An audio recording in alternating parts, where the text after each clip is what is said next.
Assalamualaikum warahmatullahi wabarakatuh. Hai anak-anak, apa kabar hari ini?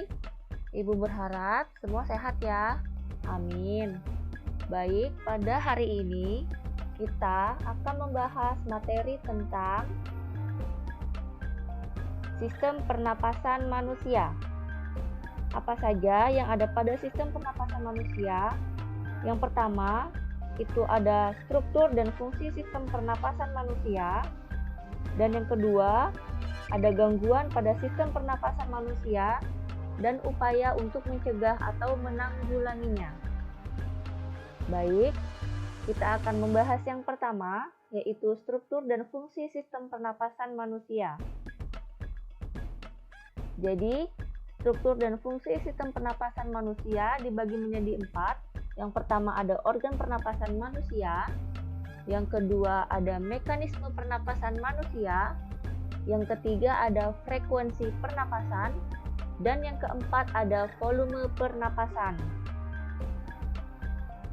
Yang pertama, kita akan membahas tentang organ pernapasan manusia. Bisa dilihat dari gambar tersebut, ada bagian-bagian dari organ pernapasan manusia. Yang pertama ada hidung, yang kedua ada faring, yang ketiga ada laring, yang keempat ada faring, yang kelima trakea, yang keenam ada bronkus, ketujuh bronkiolus, dan ada paru-paru serta alveolus. Baik. Dan yang kedua, sekarang kita akan membahas tentang mekanisme pernapasan manusia.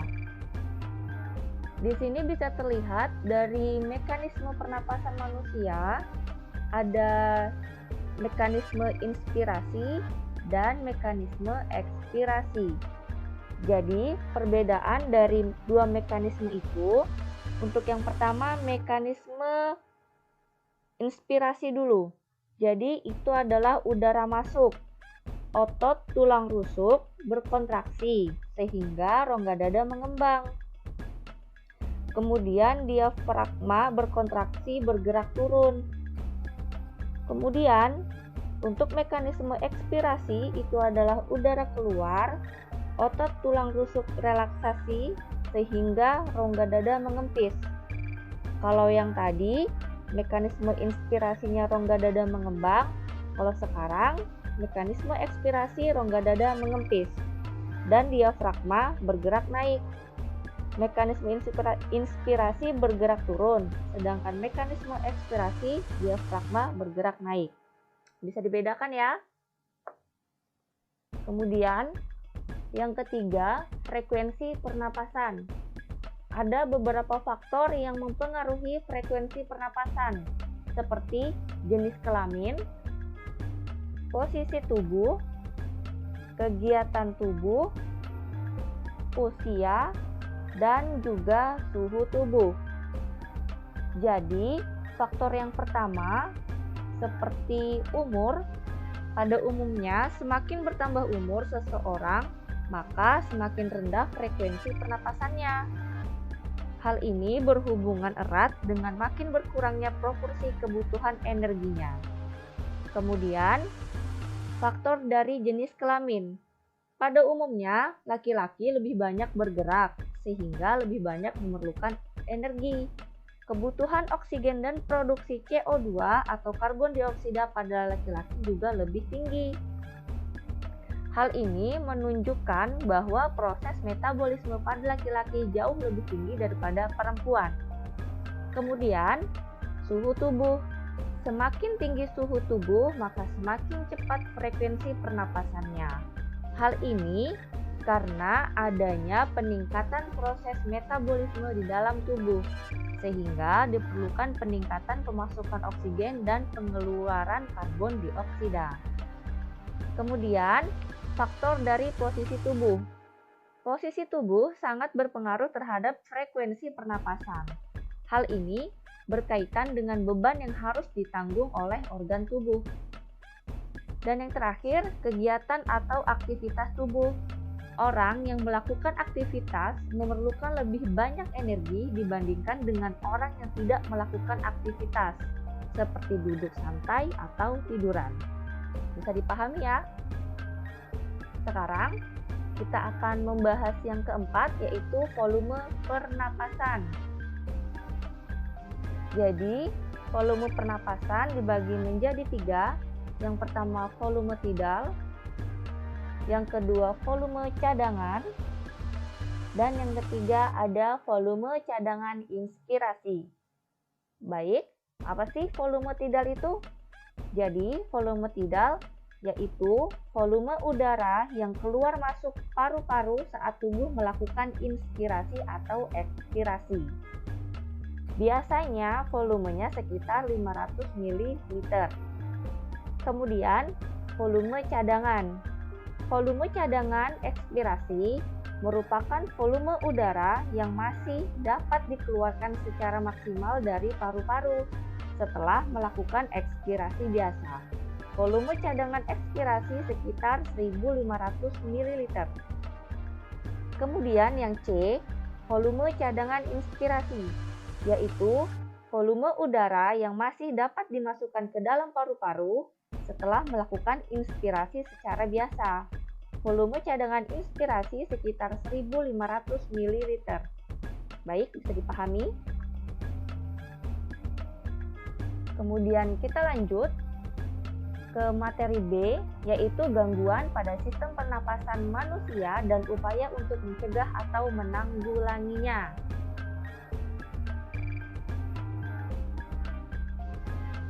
Yang pertama, ini ada influenza.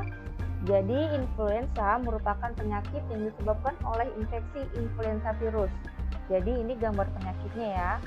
Gejala umum influenza yaitu demam dengan suhu lebih dari 39 derajat Celcius, pilek, bersin, batuk-batuk, sakit kepala, sakit otot, dan rongga hidung terasa gatal.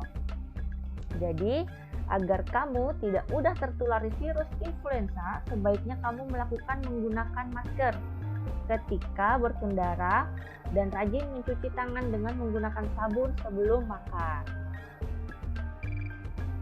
Yang kedua, ini biasa kalian sebut dengan amandel. Jadi bahasa biologinya itu tonsilitis. Nah, secara normal, tonsil atau amandel akan menyaring virus dan bakteri yang akan masuk ke dalam tubuh bersamaan dengan makanan dan udara.